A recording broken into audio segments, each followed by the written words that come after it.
大家好，我是夏妈。今天我们家的早餐是卤粉，我配了一点肉末土豆泥，还不错。先把昨天卤鸡腿的卤汤热一下。我睡觉之前切了一点葱花，还有土豆泥，准备了一点肉末哈。其实昨天应该在里面放一点猪肉，直接就可以做那个卤粉了。然后先把卤汤热一下。这边我是现扯了一点蒜末，然后红葱头，给它扯碎了以后放到油锅里面爆香，再放上一点肉末，炒散。全部炒熟变色了，你就可以加入土豆了。我是昨天晚上切好的，放到水里面泡着的，然后把水分沥干倒进去。土豆尽量选的那个黄心的，不要选择白一点的，就煮的时间会久一点。其实你可以提前给它煮熟再加进去会更快。我加了一点酱油跟盐调味，然后再倒入卤汤，就再加一点清水一起焖煮。具体时间我也没有看，你就煮到那个土豆能够压成泥的那个状态就行了。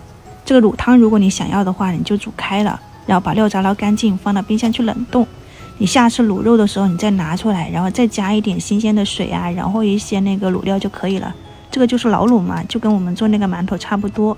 我用的新鲜米粉就烫一下就可以放进去了，加一点葱花呀，卤汤。如果你觉得米粉没有味道，你就加一点酱油，食用盐给它们拌均匀，和那个肉泥一起拌开。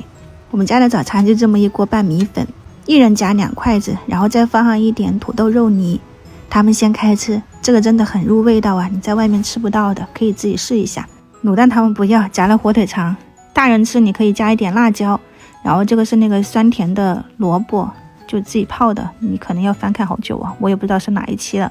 刚刚试了2口，里面的味道就怎么形容呢？就是那种卤香味，然后配一点土豆泥的绵软，还有肉末的这种肉香，真的很不错。我怕自己吃多哈，我就淋了一点辣椒油，给另外一个人接力赛了。